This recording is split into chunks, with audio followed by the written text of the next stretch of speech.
Hoy vamos a ver de giróscopo y precesión o giroscopio el ejercicio resuelto número 4. Giroscopio, precesión y fricción del volante. El volante de un giróscopo de escritorio se mueve en movimiento rotacional respecto a su eje de simetría según la siguiente ecuación. Θ es igual a 510 radianes por segundo por el tiempo menos 2,47 radianes por segundo al cuadrado por el tiempo elevado al cuadrado, donde la desaceleración del volante se debe a la fuerza de rozamiento que actúa en su eje. Si el ángulo inicial y final del eje del giróscopo es de 77 grados y de 6 grados respecto al horizontal, la masa del volante es de 22 gramos, su momento de inercia es de 2,475 por 10 a la menos 6 kilogramos por metro al cuadrado, la distancia al pivote es de 25 centímetros y este gira 48,3 segundos hasta que el giroscopio se cae al piso. Calcular a. ¿Cuál es la rapidez de precesión inicial y final del giróscopo? B. ¿Cuánto trabajo ha realizado la fuerza de rozamiento en este tiempo? C. ¿Cuál es el torque producido por la fuerza de fricción sobre el volante? D. ¿Cuál es la potencia media realizada por la fuerza de rozamiento? Bien, acá tenemos este giróscopo que, como vemos, se está moviendo con movimiento de precesión, ya que su volante está girando a alta velocidad y la acción del torque del peso del volante hace que se mueva con movimiento de precesión. Nos dan al giróscopo la ecuación de posición angular en función del tiempo, de donde podemos sacar la velocidad angular en función del tiempo. Nos dicen que hay una fuerza de fricción o rozamiento que hace que este volante vaya perdiendo velocidad y por ende momento angular, permitiendo que el torque que genera el peso sea cada vez mayor. La velocidad angular de precesión sea también mayor debido a la disminución de velocidad angular del volante y debido al torque que va aumentando. Esto va sucediendo hasta que ya este soporte, que está simplemente apoyado en el piso, empieza a moverse y se termina cayendo porque no puede controlar la fuerza centrípeta que produce la gran velocidad angular de precesión que adquirió el giróscopo. Si no saben bien de qué estamos hablando, le invito a que vean el video anterior donde analizamos cómo aumenta esta fuerza centrípeta, que es la que hace que este volante se caiga. Nos dicen que este eje inicialmente está a 77 grados. Acuérdense que en un giróscopo de juguete como este, al ángulo que usted lo ponga se van a mantener quietos, pero moviendo con velocidad angular de precesión hasta que la fricción va haciendo que disminuya la velocidad angular del volante y empieza a perder ángulo. En este caso, cuando llega a 6 grados, este eje se cae al piso. Esto es importante porque la velocidad angular de precesión depende del torque y el torque, como vimos, depende del peso que actúa en el centro de masa de el volante. Entonces cuando se cae, este torque es mucho mayor, pero la fuerza centrípeta, debido a la elevada velocidad angular de precesión, es la que lo termina tirando al piso. Bien, a partir de estos datos tenemos que calcular cuál es la velocidad angular de precesión inicial y final, cuál es el trabajo realizado por la fuerza de rozamiento de fricción, cuál es el torque generado por esta fuerza de rozamiento y cuál es la potencia con la que realiza el trabajo esta fuerza de fricción o de rozamiento. Entonces volvemos a nuestro problema y vamos a identificar los datos y las incógnitas. Como siempre, nos dicen que la ecuación de posición angular es 510 radianes por segundo por el tiempo menos 2,47 radianes por segundo al cuadrado por el tiempo al cuadrado. Nos dicen que el momento de inercia es de 2,475 por 10 a la menos 6 kilogramos por metro al cuadrado. Nos dicen que la masa del volante es de 22 gramos. El intervalo de tiempo en el que se cae el giróscopo es 48,3 segundos. La distancia, esta es la distancia que hay del volante al pivote, es de 25 centímetros. Estos son los datos y las incógnitas son: ¿cuál es la velocidad angular de precesión inicial y final del giróscopo? ¿Cuál es el trabajo realizado por la fuerza de rozamiento? ¿Cuál es el torque que genera esta fuerza de rozamiento sobre el volante? ¿Y cuál es la potencia media con que realiza el trabajo la fuerza de rozamiento? Vamos a empezar usando la ecuación de velocidad angular de precesión que vimos en la video de teoría, que nos dice que la velocidad angular de precesión de un giróscopo es igual al peso del volante por la distancia perpendicular al eje, en este caso al pivote, dividido el momento de inercia por la velocidad angular. Bien, acá tenemos que saber la velocidad angular inicial y final, y no las conocemos, pero nos dan la ecuación de la posición angular en función del tiempo. Lo que podemos hacer es ir a cinemática rotacional y recordar que la velocidad angular es igual a la derivada de la posición angular respecto del tiempo. Donde está acá θ, vamos a reemplazar todo este lado de la igualdad de la ecuación de posición y la vamos a derivar respecto del tiempo. Acá tenemos que identificar, esto es una constante multiplicada por una variable elevado a la 1. Este t que está elevado a la 1, al 1 lo bajamos multiplicando y al 1 le restamos 1, nos queda 0, nos va a quedar 510 radianes por segundo. Acá, como la variable tiempo está elevado al cuadrado, el 2 lo bajamos multiplicando y al 2 le restamos 1 y nos va a quedar t a la 1. Entonces la velocidad angular es 510 radianes por segundo menos 2 por 2,47 radianes por segundo al cuadrado por el tiempo. Lo reordenamos y nos queda la ecuación de velocidad angular.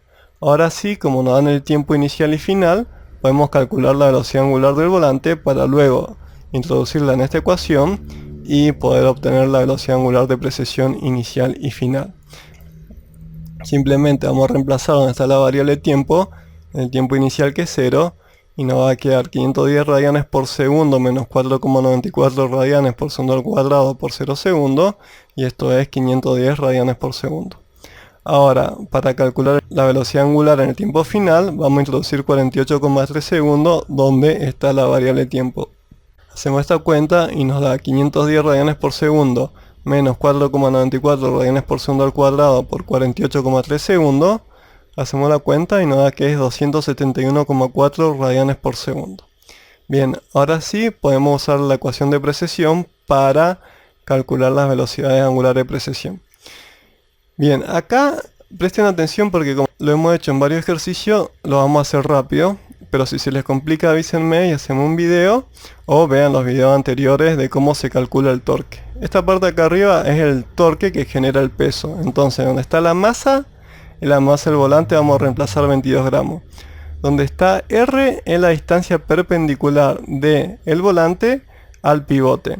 En este caso nos dicen que inicialmente son 77 grados. Calculamos cuál es el ángulo del brazo de palanca y nos va a dar que es los 77 grados más 90 grados. Bien, donde está el momento de inercia vamos a reemplazar 2,475 por 10 a la menos 6 kilogramos por metro al cuadrado, que este lo calculamos en los ejercicios anteriores, y el momento de inercia del volante respecto a este eje de rotación, que es su eje de centro de masa. Donde está la velocidad angular vamos a reemplazar 510 radianes por segundo. Nos queda que la velocidad angular de precesión inicial es igual a 0,022 kilogramos por 9,80 metros por segundo al cuadrado por 0,025 metros por el seno de 167 grados. Si no se acuerdan cómo se calcula esto, les invito a que vean los videos de torque o torca, donde hemos resuelto varios ejercicios. Ahora, lo dividimos por 2,475 por 10 a la menos 6 kilogramos por metro al cuadrado por 510 radianes por segundo. Hacemos esta cuenta y la velocidad angular de precesión inicial es 0,96 radianes por segundo. Es decir, cuando pusimos a girar este giróscopo y lo apoyamos sobre el soporte, inicialmente el volante giraba a 510 radianes por segundo y la velocidad angular de precesión es de 0,96 radianes por segundo. Ahora, para calcular la velocidad de precesión final, que es justo cuando se cae el giróscopo, vamos a hacer lo mismo. Acá donde está el ángulo, acuérdense que nos decían que era 6 grados, yo acá no lo anoté porque no tenía espacio, pero se cae cuando este eje está a 6 grados respecto a la horizontal. Serían 96 grados. Y este 510 radianes lo vamos a reemplazar por 271,4 radianes por segundo. Nos queda que la velocidad angular final de precesión es 0,022 kilogramos por 9,80 metros por segundo al cuadrado por 0,025 metros por el seno de 96 grados dividido 2,475 por 10 a la menos 6 kilogramos por metro al cuadrado por 271,4 radianes por segundo. Es decir, Ahora el brazo de palanca cambió porque cuando se está por caer el giróscopo no está verticalmente así a 77 grados, sino que está a 6 grados respecto al horizontal. Entonces el brazo de palanca es mayor, el torque genera un mayor momento angular que es el que hace que se mueva con precesión respecto a cuando está casi vertical. Y donde está la velocidad angular del volante, reemplazamos la velocidad angular final del volante, que ha disminuido por la fuerza de rozamiento. Hacemos esta cuenta y nos da que la velocidad angular final de precesión es de 7,98 radianes por segundo. Bien, ya hemos obtenido el punto A, ahora lo que nos están preguntando es cuánto trabajo ha realizado la fuerza de rozamiento en este tiempo. Lo que vamos a hacer es usar la ecuación del teorema del trabajo y la energía, que nos dice que el trabajo hecho por una fuerza externa es igual a su variación de energía cinética. Donde está el trabajo hecho por la fuerza de fricción es lo que queremos calcular. Como tenemos la velocidad angular inicial y final, usamos este método. Si no, tendríamos que haber calculado la fuerza de fricción y cuánto ángulo θ, es decir, qué distancia angular es la que trabaja. Es más fácil de esta forma, pero las dos da lo mismo. Donde está la masa del volante vamos a reemplazar 22 gramos. Donde está la velocidad angular final vamos a escribir 271,4 radianes por segundo. Y donde está la velocidad angular inicial vamos a reemplazar 510 radianes por segundo. Ahora, si aplicamos correctamente la conservación de la energía mecánica, hay un pequeño cambio de energía gravitacional del cuerpo, porque inicialmente el volante está un poquito más alto. Ahora está acá y cuando se cae ha bajado 1 centímetro. Pero en este caso lo hemos despreciado. Si quieren podemos hacer un ejercicio más preciso. Entonces, una vez que reemplazamos nos va a quedar que el trabajo hecho por la fuerza de fricción es igual a 1 medio por 0,022 kilogramos por 271,4 radianes por segundo elevado al cuadrado menos 1 medio por 0,022 kilogramos por 510 radianes por segundo elevado al cuadrado. Hacemos esta cuenta y nos da que el trabajo hecho por la fuerza de fricción o de rozamiento es negativo y es igual a menos 2050,9 joules. Fíjense que es negativo porque siempre el trabajo hecho por la fuerza de rozamiento lo que hace es quitarle energía al sistema. En este caso lo que hace es disminuir su velocidad angular. Ahora lo que nos preguntan es cuál es el torque producido por la fuerza de fricción sobre el volante. Para esto lo que vamos a hacer es usar la ecuación de torque, que este es el análogo rotacional de la segunda ley de Newton, que es una de teoría, que nos dice que la sumatoria de torque o torcas que actúan sobre un cuerpo es igual al momento de inercia, en este caso del volante, por la aceleración angular. Bien, no sabemos la aceleración angular, pero conocemos la ecuación de posición angular en función del tiempo y habíamos obtenido la ecuación de velocidad angular en función del tiempo derivando esta ecuación. Ahora hacemos lo mismo, o derivamos dos veces la ecuación de posición angular respecto del tiempo, o partimos de que ya tenemos una derivada y la volvemos a derivar, que es la derivada de la velocidad angular respecto del tiempo. Acá reemplazamos la ecuación que obtuvimos recién y la vamos a derivar. La derivada de una constante es 0, la derivada de una variable elevada a la 1, al 1 lo bajamos multiplicando y le restamos 1. 1 menos 1 es 0, t a la 0 es 1.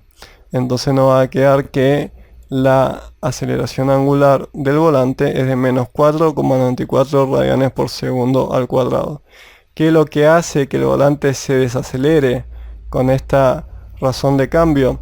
Bien, es la fricción que hay en esta partecita donde va apoyado el volante giratorio. Ahora que tenemos todos los datos, vamos a reemplazar. Donde está el momento de inercia es dato, pero lo hemos calculado en otro ejercicio, que es 2,475 por 10 a la menos 6 kilogramos por metro al cuadrado. Y donde está la aceleración angular, vamos a reemplazar menos 4,94 radianes por segundo al cuadrado. Nos queda que el torque es igual a 2,475 por 10 a la menos 6 kilogramos por metro al cuadrado, menos 4,94 radianes por segundo elevado al cuadrado. Hacemos toda esta cuenta y nos da que el torque es igual a 1,22 por 10 a la menos 5 newton por metro. Bien, este torque no es el torque que produce la precesión, que es el torque debido al peso del volante. Este torque es el que genera la fuerza de rozamiento que hay en el eje, que hace que el volante gire cada vez más despacio, que es lo que pasa en un giróscopo de juguete. no viene con rulemanes para disminuir la fricción, sino que es un eje sobre otro. Ahora lo que nos preguntan es cuál es la potencia media realizada por la fuerza de rozamiento. Vamos a usar la ecuación que vimos allá lejos de la definición de potencia media, que es el trabajo realizado dividido el tiempo en que se realizó. Esta es la forma más fácil de calcularla si tenemos los datos. El trabajo lo acabamos de calcular y es menos 2050,9 joules. Y el delta tiempo de dato es 48,3 segundos. Reemplazamos y nos queda que la potencia media es igual a menos 2050,9 joules dividido 48,3 segundos. Hacemos toda esta cuenta y nos da que la potencia media es menos 42,5 watts. Fíjense que es bastante, porque 42,5 watts es más o menos 3 focos de LED grandes, de lo que se usan en una residencia doméstica convencional. Bien, ahí el ejercicio quedó resuelto. Simplemente cuando calculamos el torque producido por el peso en la ecuación de velocidad angular de precesión, no hice los dibujos gráficos para que no se haga tan largo. Pero si se les complica mucho, díganme y hacemos un ejercicio donde lo analizamos detalladamente. Aunque pueden ver los videos anteriores y van a entender rápidamente cuál es el torque y cómo se calcula. Si te gustó el video, dale like, suscríbete para estar informado con los nuevos videos y no te pierdas el curso de física universitaria completo.